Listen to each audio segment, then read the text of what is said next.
for taking the time to meet with us here in our third installment of our Clientbook Champion webinar series. We are really excited to be offering this to you guys on a recurring basis. And this is something that we've wanted to do for a really long time. We're really glad that we are now doing that. So I also wanted to say thank you to all of the people who have offered feedback on our previous installments. Because this is such a new resource, we are still trying to figure out how we can provide the most value in these trainings. So we do send out a survey afterwards.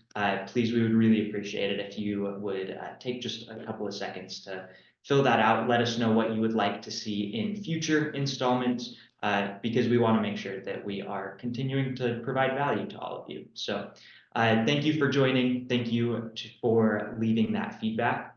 Really, the reason why we have our theme today is because of the feedback that we've received on our previous installments. Really, we were told that a lot of our stores wanted to have more training on some of the features that we covered in those previous webinars. So that's exactly what we're going to be outlining today. We really wanted to focus on specifically the automation capabilities of Clientbook. So we'll be walking through all of that today. The reason why we've shied away from going over best practices or covering some of the features in those previous installments is really because when it comes to retail, there's no such thing as one size fits all. Every store does business differently. You interact with customers different. You have different customer bases. And ultimately, you interact with customers in a different way than even the store down the street. So we want to make sure that when it comes to the way you have Clientbook set up and you're utilizing the system is unique to you and your store. And so that's actually why Adam and I are here. That's why we have a customer success team that we do. And yeah, Adam, if you want to do a quick intro on kind of us, what we're here for. Absolutely. So yeah, once again, thanks for joining, guys. The last two that we've had have obviously been, about newer features and things like that we've had. But like Keegan said, we've gathered you guys' feedback. We take that seriously, and we wanted to show you guys best practices, things that we see work across the board here with Clientbook. But we also wanted to let you know who we are and kind of what we're here for and the different teams that we have available for you. So the first one is just our CSM team here at Clientbook. So whether you've been with us for a long time or whether you just started out with us, this is, our team here with me, Keegan, and then Josh. Josh is the one that has been leading the last two installments here, the webinar series that we've had. And so now it's mine and Keegan's turn to try this out and see what we can do here. But we drew the short straws this month. Yeah. But we did want to let you know, what we do as a team, and then also kind of the difference between us and our support team as well. So to start off, reaching out to us, we really are more of the strategizing part of Clientbook. So if you do have any questions, once again, if you just barely started out with us or if you've been with us for a while, we're here to hop on any calls that you guys want to hop on to get training for maybe new staff that you have. Maybe you just want to get a refresher. It's been a while since you've hopped on with us. So if you just want to get a little bit more training, see what's new, we'll be the people that you'll reach out to. You can also reach out to us, with any billing questions and things like that. If you are interested in upgrading to our elite plan that we've talked about in the last two webinars that we've had here. And so you can always reach us at that email there at the bottom, csm@clientbook.com. But once again, we are more of the strategizing part of Clientbook. We do have an awesome team though, a support team there as well. And I like to think of them more as the technology side of things. They definitely are a little bit more tech savvy than we are as far as, troubleshooting and things like that. So if you do have any, bugs that sometimes do arise with technology or, maybe things that you feel aren't working correctly, you can always reach out to our support team. They can also help out with, data uploads if you ever want to do any tag uploads or client uploads, which we'll go over here a little bit later on the call. They have a phone number there and an email. Once again, we'll send this to you guys that you can reach out to them at any time. They're an awesome team. They also are very well versed in Clientbook, and so if you do have any basic questions or tasks that need to be completed, they're available there for you. I do want to point out if you are running into something, a roadblock, you have a question, concern, and you don't know who to reach out to, feel free to reach out directly to us at thiscsm@clientbook.com. We'll make sure that you get to the right place, regardless of whether that's us, that's support, that's someone else. Really, we are here just to make sure that you all have a good experience with Clientbook. So if ever you're running into something, don't know who to reach out to, that's what we're here for. So, yeah.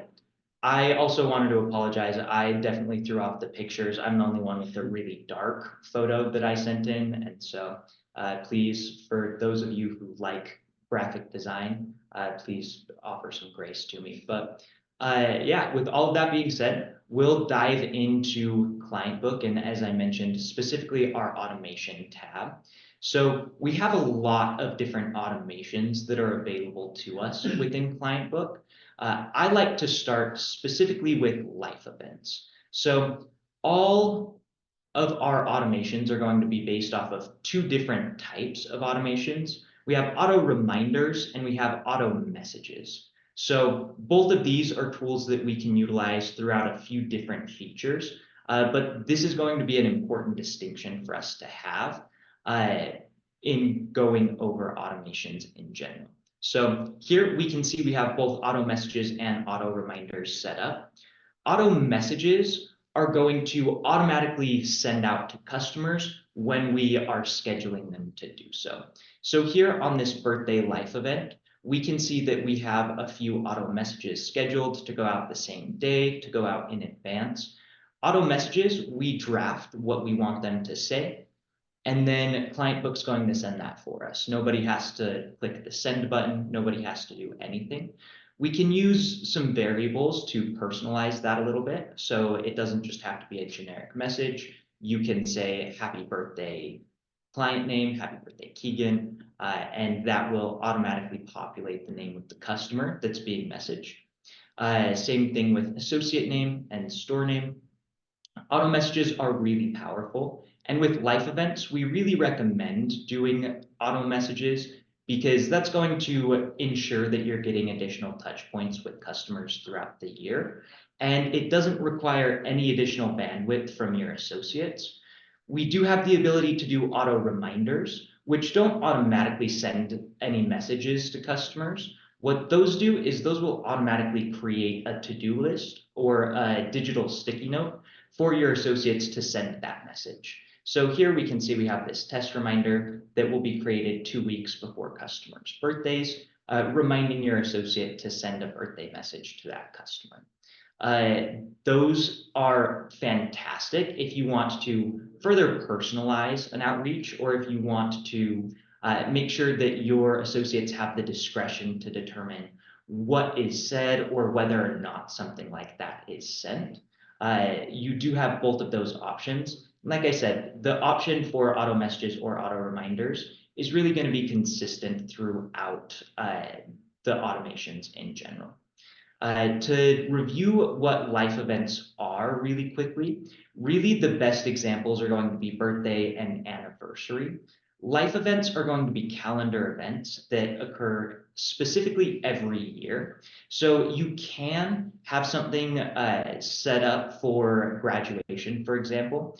But when it comes to life events, we want to think of what is a reason we can outreach a customer every year on this particular day. So birthdays and anniversaries are kind of the two key points on that. I forgot to mention at the beginning, we will be doing Q&A throughout and at the end.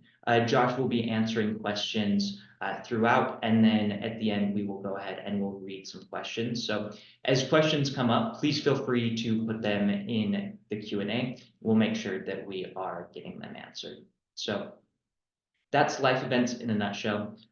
Really, they are those calendar events that we want to outreach customers for.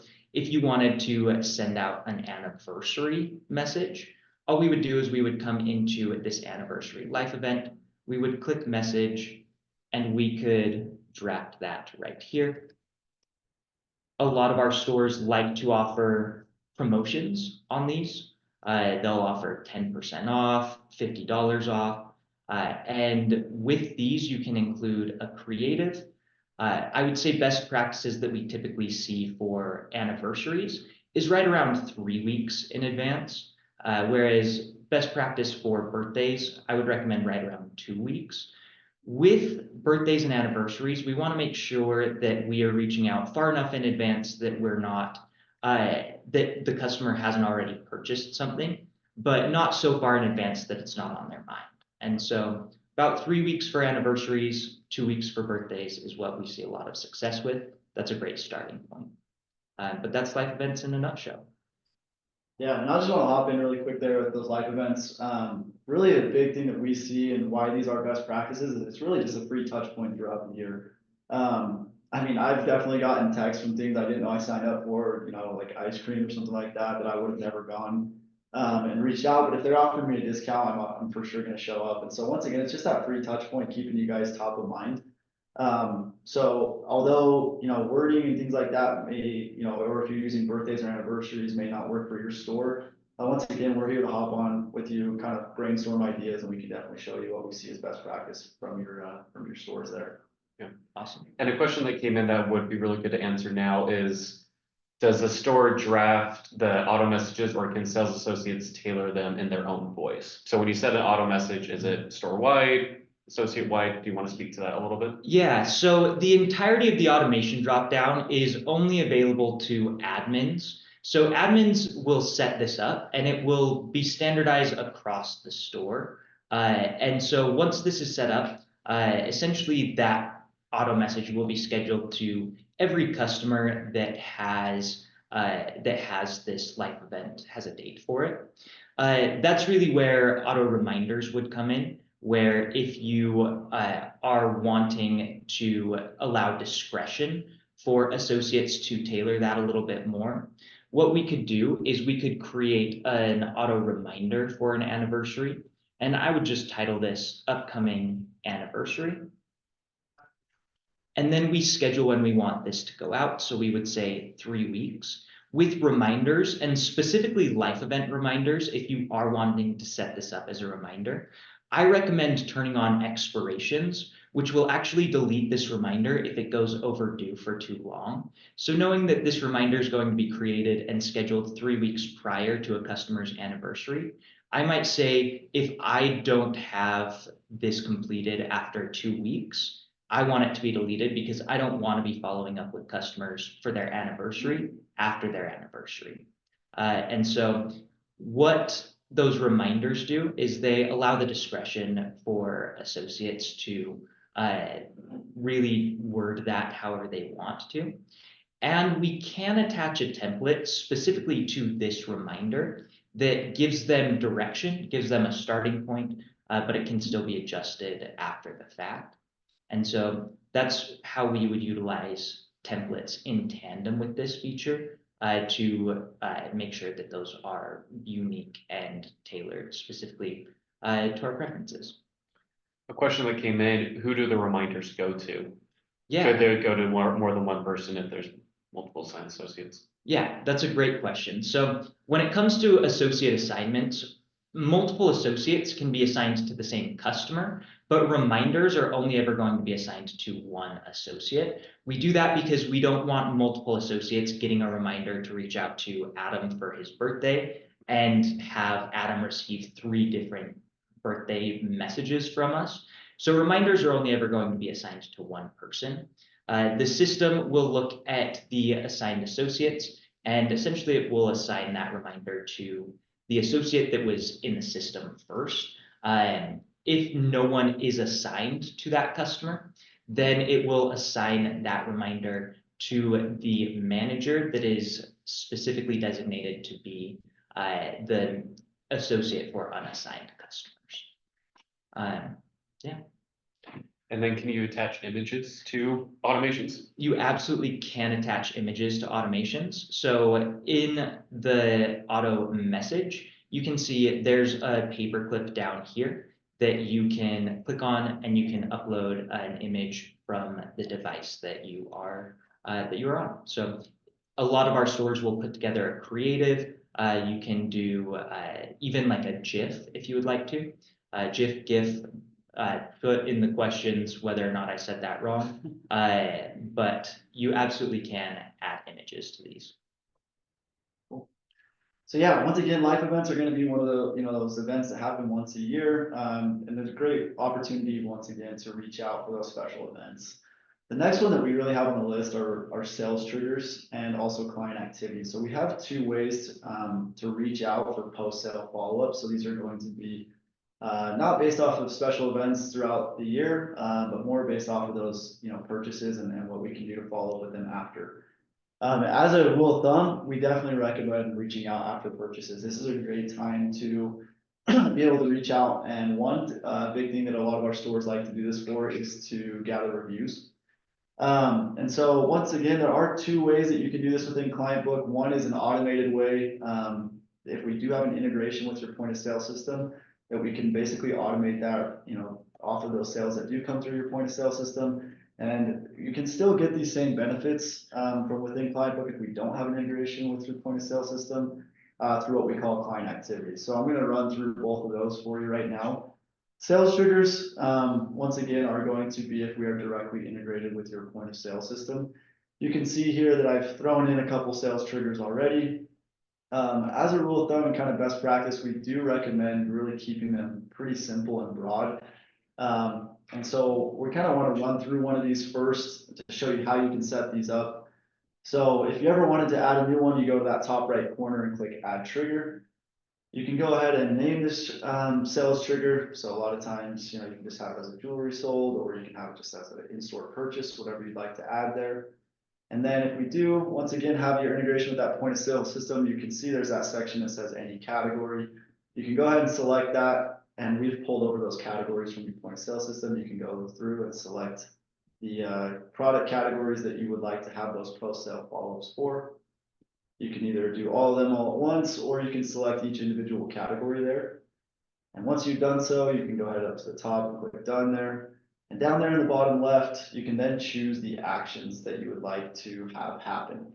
So as best practice, kind of how we mentioned at the beginning, it's really not a one size fits all, but there are, recommended things that we see work best for our stores. And what that is we typically recommend having some type of thank you message within that week. A lot of times we either have it same day or the day after. And then we like to have some type of follow-up a couple months later, just to see how they're doing, see if they're in the market for anything else. So here on this list, if you are setting these up, you can see there are some with bells and there are some with little text boxes. The ones with bells are going to be those automated reminders that Keegan talked about earlier. They're going to be those digital sticky notes that help you just basically have that reminder or that task to be completed. It's not something that's going to be automatically sent out for you. But we do recommend having or using auto messages as much as possible. So you can see we've added the thank you message there, and you can either select same day, or you can move down there and change it to a week or 1 day after that purchase. And then you can go down there and click save at the bottom. And I can see that now basically what this is telling me is when a sale has occurred in one of these categories within my point of sale system, I then have that thank you message sending out that same day. With these sales triggers, there's really some things that you can do here. Like I mentioned, we like to keep them pretty basic. And so really what we recommend doing is having one category or one sales trigger for more of those maybe follow-ups that need a little bit more attention. So for example, for our jewelry stores, a lot of times those engagement ring purchases are going to be a little bit more of a a tailored follow-up, and we don't want to ruin any surprises there. But really this can be for any vertical. So if you're a furniture store, if you're a fashion store, whatever that might be, maybe you have certain limits of maybe people purchase over $10,000. We want to have a different follow-up for them. You can set that price range. You can see there on the right hand side. And so with these more tailored follow-ups, we do recommend maybe having some automated reminders there, so that we can have maybe a reminder to send a handwritten note. That's one thing that we see a lot with our VIP clients or those higher end purchases. We like to have that task pop up for us to send that handwritten note, make sure that doesn't slip through the cracks there. Yeah, and on that note, the list of actions that you can choose from when designating these follow-up processes can be found just on the base sales trigger page. So again, we're in our automation dropdown just on our sales trigger page. If we scroll past our sales triggers, you can see this is that list of actions that you can choose from. We're asked, okay, I selected a thank you auto message to go out. How do I know what that says, what customers are going to be receiving? This is where you can see that list of actions, and you can make adjustments to that. So if you want to make sure that those are tailored exactly the way that you want them to, you can come in, open that up, and you can draft what that message says and make sure that the message that customers are receiving are in line with what you want to be sending out. And just kind of, as what we see as best practice as well, we recommend keeping the messages, consolidated and also spread out as well. We don't want to bombard our customers with a bunch of different messages. So, for example, I mentioned at the beginning, we like to have some type of thank you message and maybe asking for a review as well. You can see down here at the bottom that we do have both available to you, so a review link auto message and a thank you auto message. We actually do recommend combining those. So I believe under that thank you auto message, you can see that we've combined that into a pretty message saying thank you for coming in and also asking for a review in that same message. We don't want to bombard our customers with a bunch of different messages, because it does, it can push them to opt out of receiving our messaging, and we still want to have those touch points throughout the year. So yeah, once again, those are our sales triggers. That is more of an automated thing that happens if we are integrated with your point of sale system. But no need to worry if you guys are not integrated with one of our point of sale systems. We do have we can still have these same post-sale follow-ups happen. Here within Clientbook, it's just a little bit more of a manual process, and that's from what we call client activity. There's a lot of benefits to using client activity. One of those is that it can keep a log of those purchases within Clientbook, even though we are not integrated with your point of sale system. You can still be able to log these sales here in Clientbook. So you can see we have a couple in there. One's just an in-store purchase and one, for example, for an engagement ring sale. But you can see here, once we click into those, you can still have those same automated follow-ups, whether they be reminders or whether they be messages. These ones currently are set up as messages. And so what we can do is we can go to a client profile once they've come in and purchased something from us. And we can go in and start this manual follow-up process by going to this activity tab, going to that client activity, clicking the plus sign and logging that sale, whether it be an in-store purchase for this example. You can add notes. And so once again, this is a way that, you as admin and managers can then log these sales and have that report of that as well and kind of see how many sales are coming through within Clientbook. And if you scroll down here to the bottom, you can see that those auto messages have now been scheduled to send out those thank you messages and also It takes a second for that to populate. But we have Aaron's birthday messages scheduled. Yeah, those are scheduled to send out. But once again, we recommend using auto messages as much as possible. We just noticed that some of our stores that have those reminders pop up, stores can get busy there in retail. And so, even though those reminders and those tasks are there for us, we have Clientbook as our kind of assistant to help us remember to do these things. Sometimes we just don't have the time. And so these auto messages are really going to help us, have behind the scenes, those actions still being taken care of. We're still following up with our customers outside of store walls. And so that when, as those tasks are being completed, we still have that time to focus on those clients that are in store and build those relationships with them. Yeah, absolutely. So really moving past client activities, past sales triggers, I want to come to tags. So tags are a really powerful tool, and I think one of the most honestly underutilized features in Clientbook. So tags function as essentially living customer segments.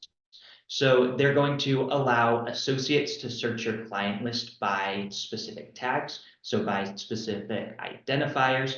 We can also send out mass messages based on these tags, which is going to help us, even with marketing, be really specific in our outreach. Tags are a more manual aspect of the automation dropdown, but they're going to save us a lot of headache down the road and allow us to tailor our customer experience a little bit better. So I like to break tags down into essentially 3 different groups. Here we can see we have tags for absolutely anything. So don't feel limited to these groups, but this helps me kind of categorize and utilize tags. The first type of tag I like to use is what I call product tags. This tells you what products a customer is interested in. We can see we have one for guitar, home theater, fossil watch, citizen. This can be brands, designers, product materials, any popular lines. This is helpful because if you have a new line from a designer, you have a new shipment of inventory, or you have a promotion on specific products, if you're tagging the customers that are interested in those specific products, again, you know exactly who you can outreach for that promotion. The second type of tag I like to use is what I call a customer tag. These tell you about the customer profile. So something like this would be a layaway tag, maybe a special events tag or a top 100 tag. They don't necessarily tell you about the customer's product interests, but they tell you about their behavior as a customer. So if you could outreach your top 100 customers or easily identify them, then that can be really powerful. Additionally, when it comes to associate adoption, something that a lot of our stores like to do is they'll actually tag each of their associates top 100 because that will go a long way to enable associates to be able to access their specific top customers. And having all of that information in one place is just really powerful. But we can be as specific or as broad as we want to with these. We can also do mass tag uploads for you. So if you have a customer list that you would like to have tagged, you can send that over to us and we can get that uploaded into the system. All we need is the point of sale ID on that CSV file, so we know exactly what customer is being tagged and what the name of the tag is. But we can get that done for you. So if you pull a customer list from your point of sale, then we can absolutely get that taken care of. And that way you won't have to go in one by one to indicate that. But the third type of tag that I want to go over is what I call a personal tag, where it doesn't necessarily tell you about the customer profile or about what products they're interested in, but it gives you a personal reason to reach out to customers throughout the year. My favorite example of this is a mom tag. Obviously, we just had Mother's Day, and if you and your associates are actively tagging the customers in your customer base as you're identifying them as moms, then next Mother's Day, you can reach out to all of the moms in your customer base, expressing appreciation for them and encouraging them to do something special for themselves because they're always doing things for others. Other examples are military or teacher tags. Again, they're those identifiers that give you reasons to outreach those customers. Only admins can create tags. Managers can create tags in the app, but admins and managers only admins can create tags here in the dashboard. Once a tag's created, anybody can add that tag to a customer profile, but we do that intentionally because we don't want associates adding the same tag but named different. So we wouldn't want a military tag and a veteran tag and an army tag. We want to make sure that that information is consolidated as much as possible. And then to add a tag to a customer profile, it's really easy. On the customer profile itself, the first thing that pops up on this quick view is actually going to be that tag section. And you can just click the plus sign. You can see your list of tags here. You can search them, add them, or remove them however you would like to. And then when it comes to filtering your client list, you just use client filters for tags. And sending out mass messages, the exact same thing.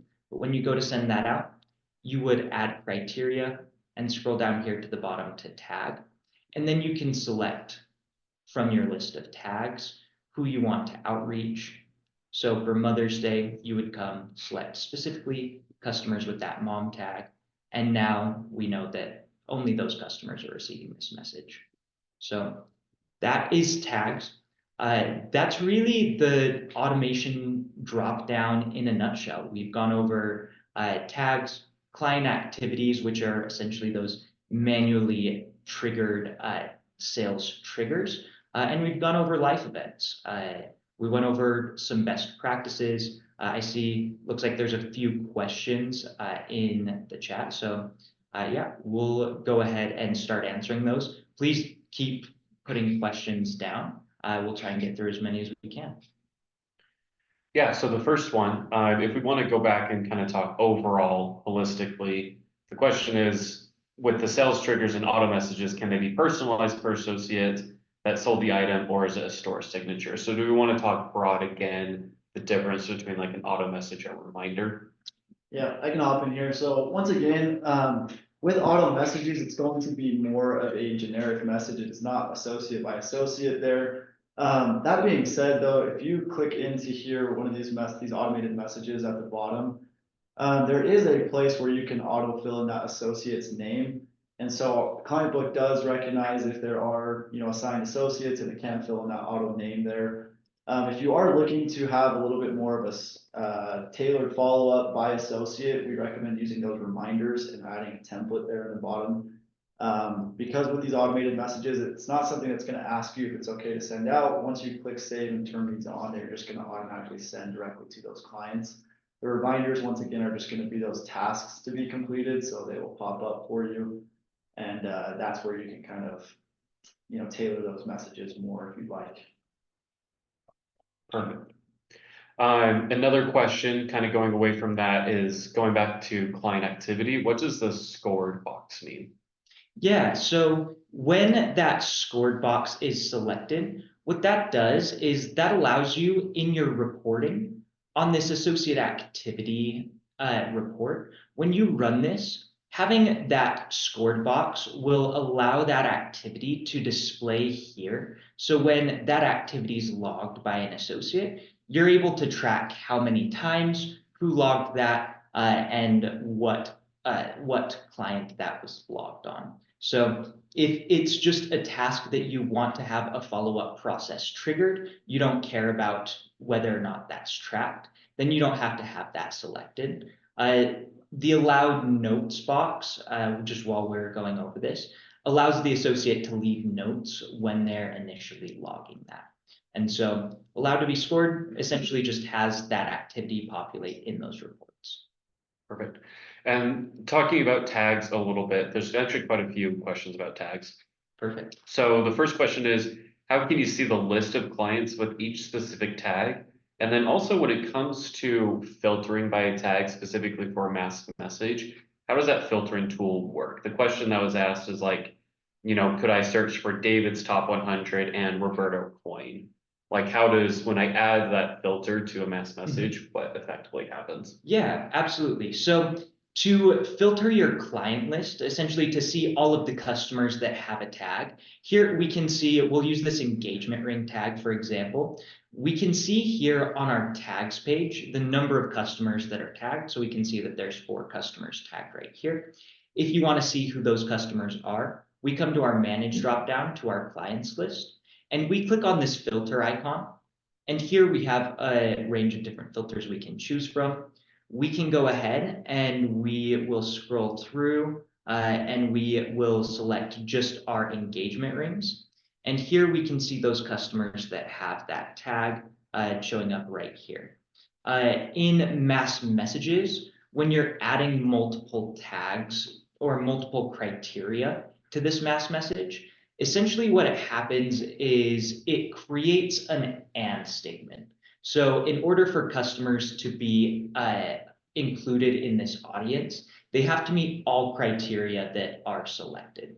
So if we select a tag for specifically citizen, and we were to add a different tag for maybe moms, and we're wanting to target moms interested in citizen watches, then customers would have to meet both criteria, have both tags on their profile to be included in that audience. And so, yes, you can include multiple criteria in that, but it does filter that audience size down pretty drastically. Perfect. So here's a question. So one question about tags and auto messages reminders. We are experiencing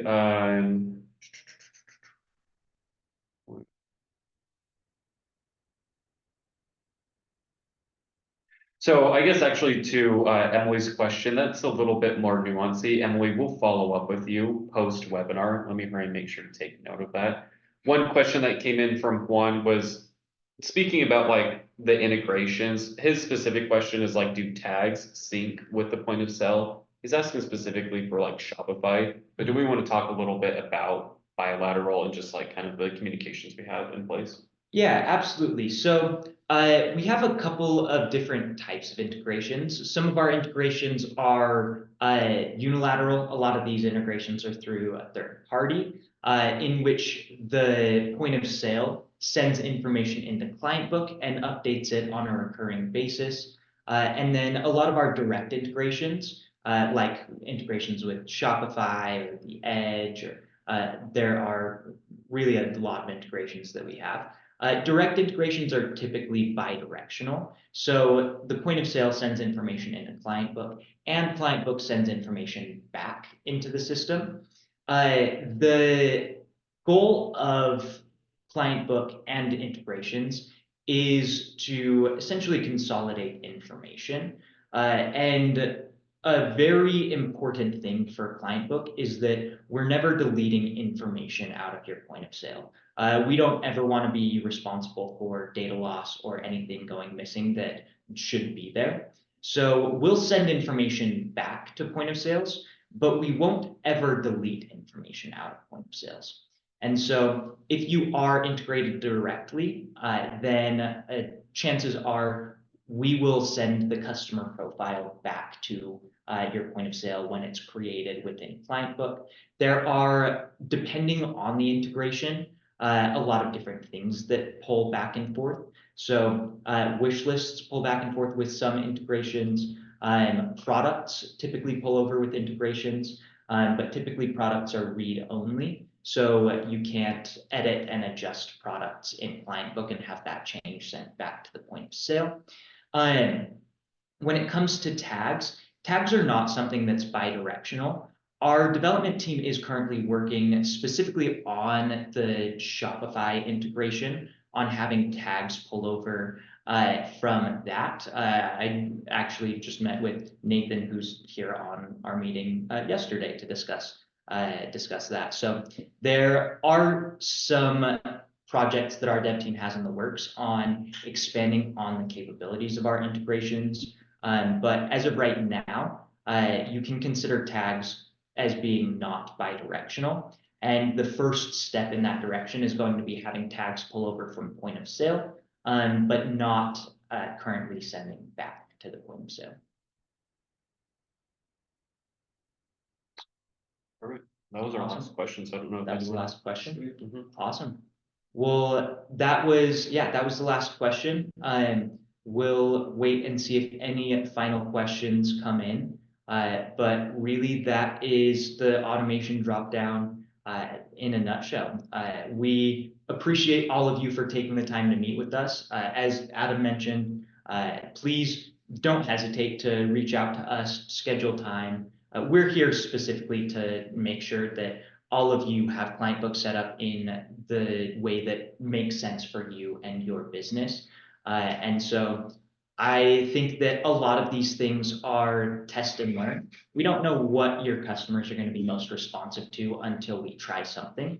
And so what we've gone over today really give some good starting points for a lot of these features. We'll be sending out an email following up on all of this tomorrow, asking again for that feedback on what you would like to see in future iterations of our seminar.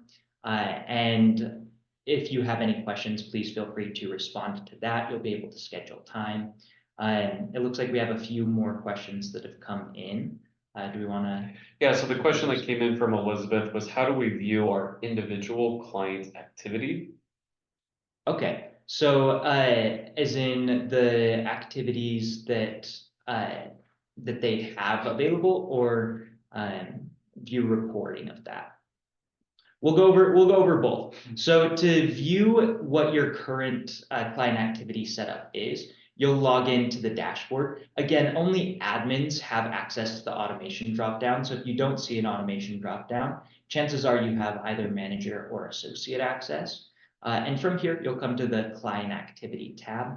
Here you'll see the list of activities that you have. If you want to make any adjustments to them, you can click into it. And just like we have with those life events, you have the ability to adjust this however you would like to by adding auto messages or auto reminders. And you can click into any existing auto messages or reminders to toggle a step off, readjust when it's happening. You can even have these repeat if you would like to. When it comes to viewing the reporting for those, there's really a few reports that you can run. Associate activity will give you a breakdown on a certain timestamp of what activities, what things were logged, whether that's a client being added, client being messaged, or any of those activities that have that scored box selected. Additionally, you can come to this recent notes report and you can run this and it will tell you exactly what activity was logged, what associate logged it, and what client it was logged on, as well as any notes that were left. And you can also download this. This is a report that a lot of our Rolex ADs will have a Rolex inquiry set up as a client activity, and that's how they will log the activity by in the notes indicating the model number and any other notes that they would like to leave about the inquiry. And then they will have a follow-up process for 24 hours and then 3, 6, 9 months, whatever is most in line with their business practices. So in doing that, in running this report, you have essentially a breakdown of all of the activities that were logged, and you can, as I mentioned, export that to reference and sort in other avenues. But yeah, any other questions? Perfect. Well, thank you all so much. One thing that we really didn't touch on is we did have a few questions on personalizing some of those automated messages. The best practices that we've covered today, again, are just a starting point. If you do want more specific, more focused outreach, we do have our new Smart Assistant feature available for our Elite Package users. There are some unique instances and interactions with automations that are important and nuanced when it comes to that feature specifically. But essentially, that narrows down the net, and that will proactively create activities for your associates to follow up with customers on, whether that is following up on a purchase, re-engaging a VIP or a big spender that hasn't been in a while, or being more intentional and specific in those life event outreaches. The Smart Assistant helps really narrow that down and personalize it to an even greater extent. So if you're interested in that, you're also welcome to follow up with us. But thank you all again for taking the time to meet with us. Please feel free to reach out however we can help. Don't hesitate to leverage us as a resource because we're here to help however we can. So, yeah. Thanks, guys, and we'll join with us next month. Sounds good. See ya. Oh, did we have one more question come in? No, just a thing. Oh, perfect. Awesome.